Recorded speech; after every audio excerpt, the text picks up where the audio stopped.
So this past Tuesday, I went downtown to the cenotaph for the Remembrance Day Memorial. And it was actually a really impactful experience. I'm ashamed to say I've never actually been to a Memorial Day service on Remembrance Day, and it was really moving. People all gathered together, hundreds of us, to remember those who have served to protect our country and who have died in defense of our country.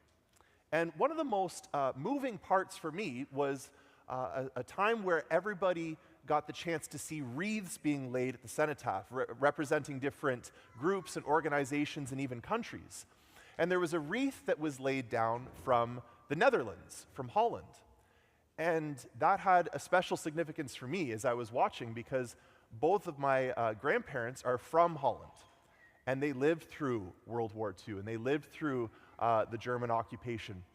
And they remember when the Canadian troops came into Holland to rescue them, to liberate them. And so it was, really moving to see this wreath being laid as I thought about my grandparents and how that war even impacted me today. And I had my rosary out. I was praying for the protection of our troops, especially for my own friends that are in the military, and praying for the souls of all those who had died, who had sacrificed their lives so that we could live in freedom today. And as I was praying, I was thinking about what it must have been like for those soldiers to go overseas to fight in those different places, whether they were suffering in the trenches or flying through the air or on the oceans, like what that must have been like, the suffering that they had to have gone through, the injuries.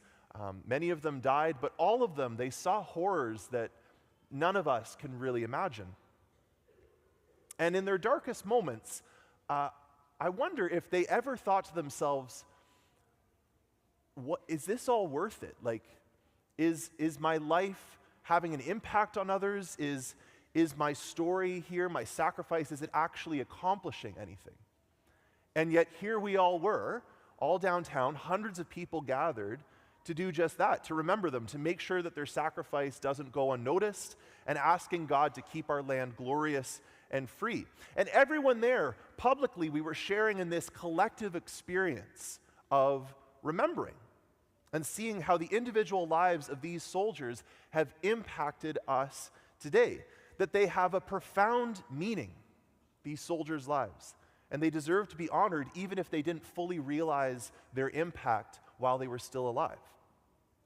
Now I wonder, have you ever felt that you were small, that you were insignificant in the face of a big world? Like your life, your story, it doesn't really matter in the grand scheme of things, because there are so many crises happening in our world right now.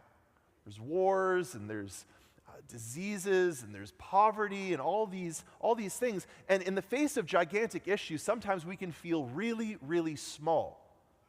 And we're tempted sometimes to give up trying to do anything, because it's like, well, it's just little old me. Like, what can I do to change anything, really?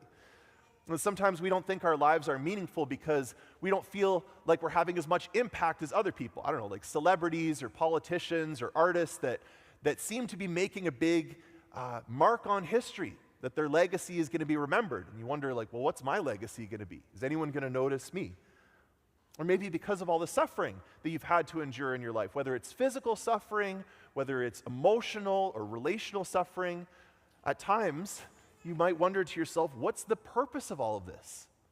Does my life matter in the long run?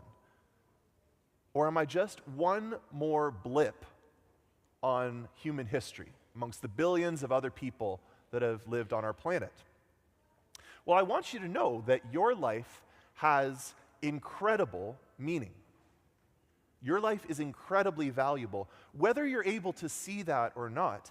And there will come a day where you will be able to see the impact that your life has made on the world. And everyone else will be able to see that impact as well. We've been going through this preaching series called Memento Mori. Remember your death.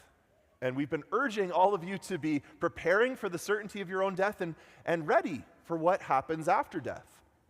And if you remember, the first week I talked about heaven, hell, and purgatory, right? The personal judgment that all of us will experience at the moment of our death. And those who have rejected God's mercy, who did not turn to the Lord, who lived a life of selfishness and pride, immediately upon their death will go into hell. Those who have believed in Jesus, who have asked for his forgiveness, who have turned away from their sins, will be welcomed into the glory of heaven with God forever. Although, if you're like me, you'll probably be in purgatory for a little bit, getting ready for that glorious day. Then last week, Father Aaron spoke about how in death, our body and soul are separated. Our soul leaves our body, but that at the end of time, at the resurrection of the body, everyone will get their bodies and souls back together. So the damned in hell and the saints in heaven, everyone is going to be reunited with their bodies. And today, I'm giving the final homily in the series, which fittingly enough is on the final judgment. It just gets cheerier and cheerier as we go through this series, right? The skull on the page should have given it away, right? You knew this was going to be an interesting series. But I'm not sure if you caught the psalm refrain that they were singing today. The Lord is coming to judge the earth. He will judge the world with righteousness and the people with equity. And as we're singing this song, we're proclaiming this truth, that Jesus is coming back one day. One day he will return. And when he does, he will speak final judgment over all of human history. And you might be thinking to yourself, well, hold on a minute. That was first week, wasn't it? Like when we got judged? Like, what's the purpose of the second judgment? Is it kind of like this divine court of appeal where if I didn't like my sentence in the first round, I can like come back at the final judgment and argue my case maybe more convincingly? Not quite. Right? The Catechism of the Catholic Church actually puts it like this. The last judgment will reveal, even to its furthest consequences, the good each person has done or failed to do during his earthly life. So the final judgment will reveal to you the full consequences of your actions, even the consequences that have happened on earth after you have died. Now, this can feel a little bit out there, a little bit hypothetical, so let me share kind of an analogy about this. Imagine that there's a parishioner here at our parish named Sarah. I know that there is already, so if you're a Sarah out there, take this in, right? So there's a parishioner named Sarah here, and she's just lovely. She is amazing. She loves the Lord. She serves. She comes to Mass, and she's just totally in love with Jesus.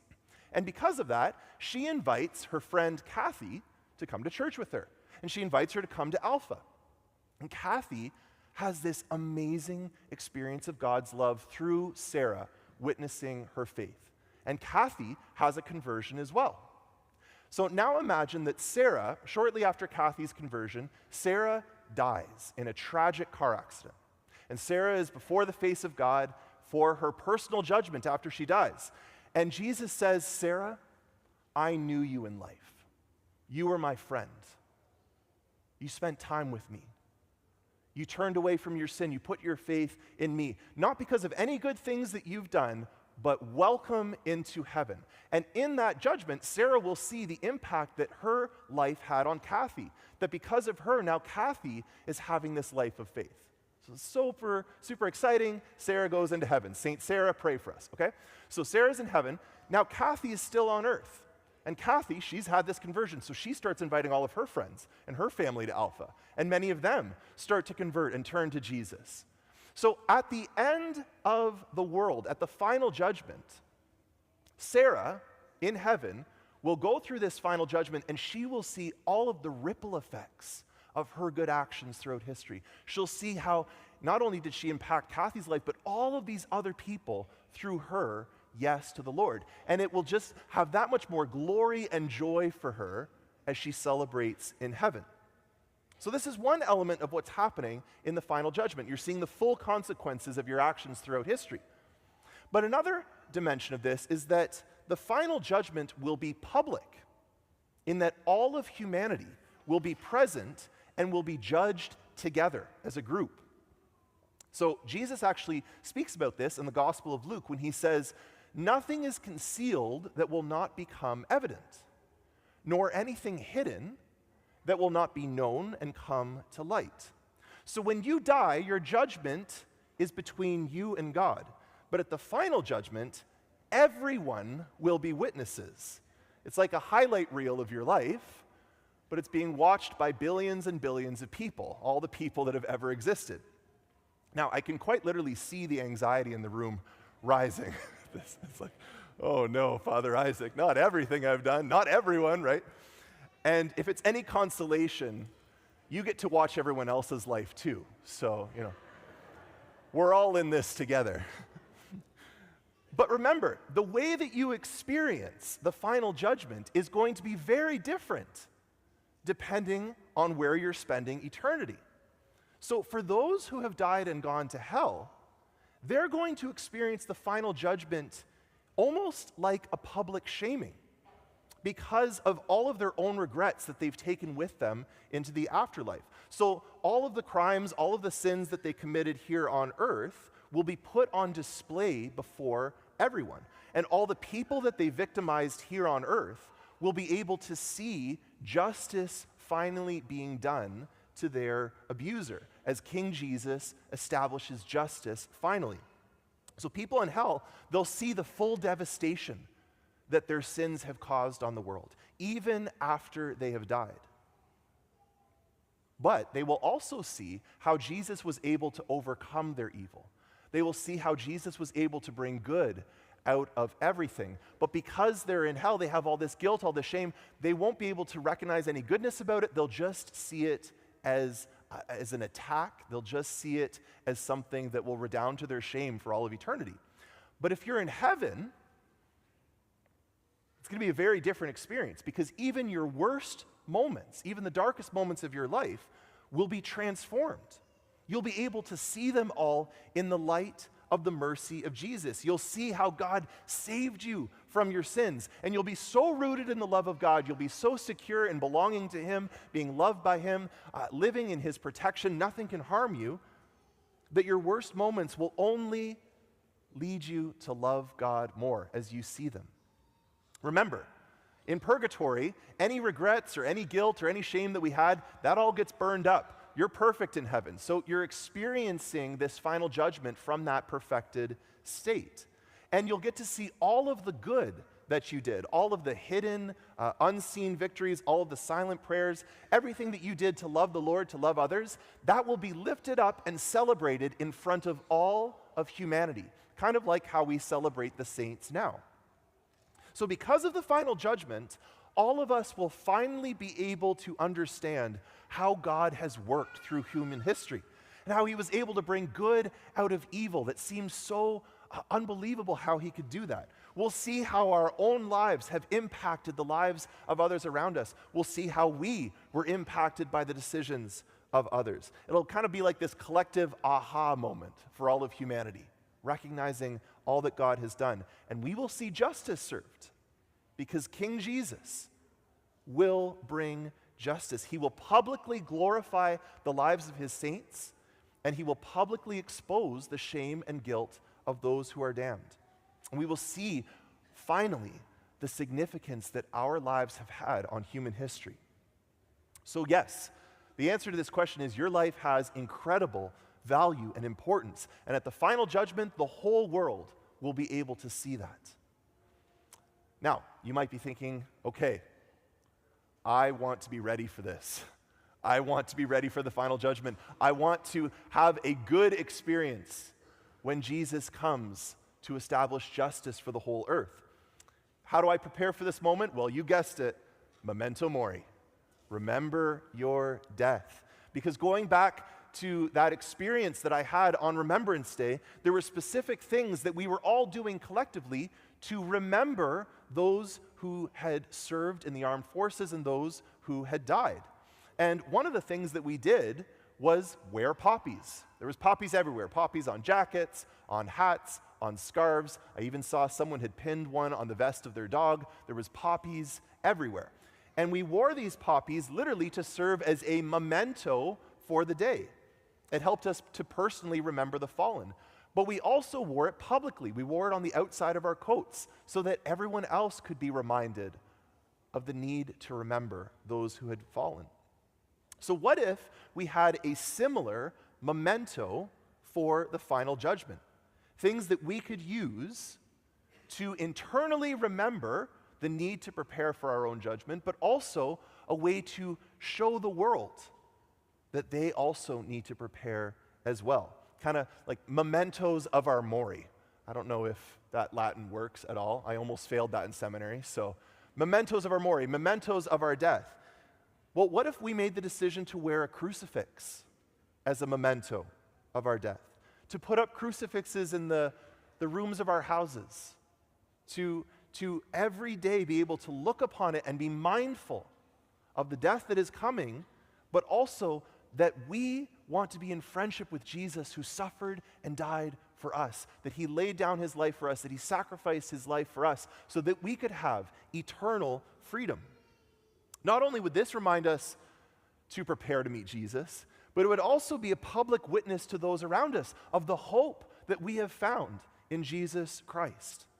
So what if you wore your crucifix on the outside of your coat, on the outside of your shirt? Lots of us, I'm sure, wear crosses or crucifixes, but the tendency sometimes is to tuck it away so that no one sees it. What if we wore it out publicly? Kind of like Canadians wear poppies on their jackets to let everyone else know, I'm Christian. What if we hung crucifixes in the most public places in our homes or even in our businesses, our workplaces, our offices? Because it would show that we are unafraid to witness to the fact that we believe in Jesus and we're open to telling others about him. They can introduce someone to Jesus because they open up the door for a conversation about faith when people realize that we're wearing our faith literally out on our sleeves there. So let the memento of the cross be an internal reminder for yourself of the coming judgment, but also a way to help others prepare for that great day. And there's so many people here at the parish that are inspirational in how they witness to their faith in this public way. And I just want to celebrate one of them. There's a couple called Danny and Clara Vaux. I don't know if you know them. They're normally here at the 11:30 Mass, sitting right here in the front. But one day, my parents had come to visit, and we were downtown Halifax, and I ran into the Vaux, and they have a convenience grocery store downtown.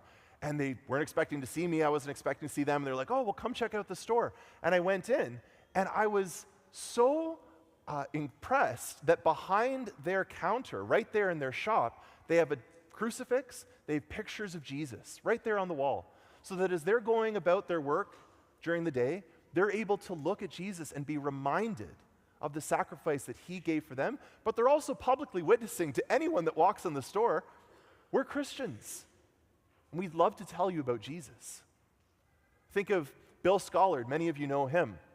Bill has this cross that he wears around his neck, and he always wears it over his shirt. And one day, a man asked him, does that mean something to you? And Bill said, oh yes, it means quite a lot to me. Let me tell you about it. And over a series of months, Bill began to share his faith with this man, to tell him about Jesus. This man was quite elderly, and he had been far away from God for decades. But after so many conversations, finally Bill was able to get through to him. And he turned his life over to God. He went to confession. He got ready. And when he died, he was ready for the final judgment because Bill had worn this memento around his neck, showing his faith publicly to the world.